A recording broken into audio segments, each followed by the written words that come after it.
وإياك وبغض من ينصر الله ورسوله أو يحب الله ورسوله. ولقد رأيت رسول الله صلى الله عليه وسلم سنة 90 و500 في المنام بتلمسان.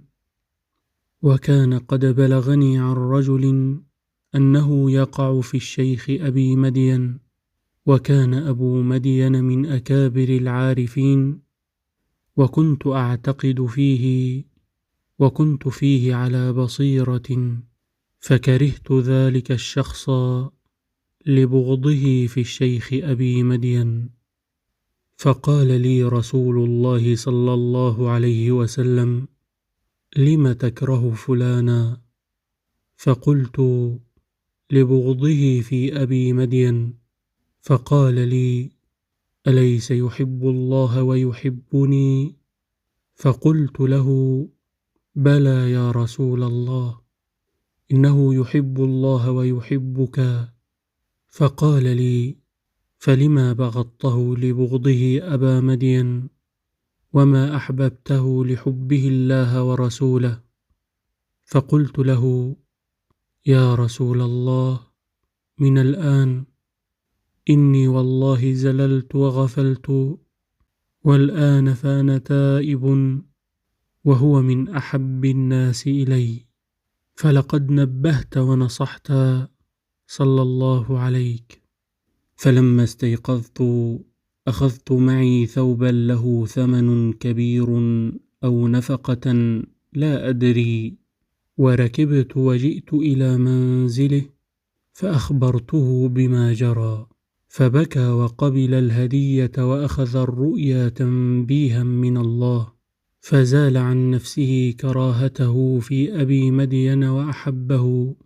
فأردت أن أعرف سبب كراهته في أبي مدين مع قوله بأن أبا مدين رجل صالح، فسألته فقال: كنت معه ببجاية، فجاءته ضحايا في عيد الأضحى، فقسمها على أصحابه وما أعطاني منها شيئا، فهذا سبب كراهتي فيه ووقوعي، والآن فقد تبت.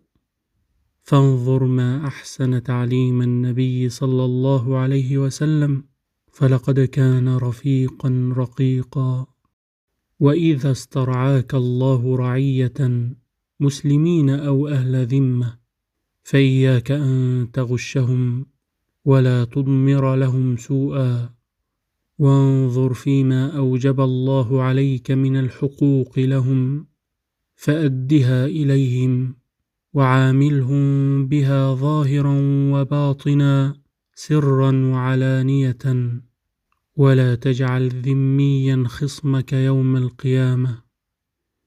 وإذا رأيت من أحد حالة سيئة يطلب أن تستر عليه، فاستره فيها، ولو لم يرد الستر، فاسترها أنت عليه على كل حال. وإذا أكلت طعاما فلا تأكل أكل الجبارين متكئا، وكل كما يأكل العبد، فإنك عبد على مائدة سيدك، فتأدب.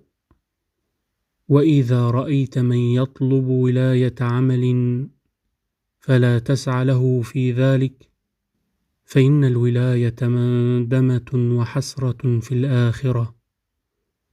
وقد أمرك الله بالنصيحة.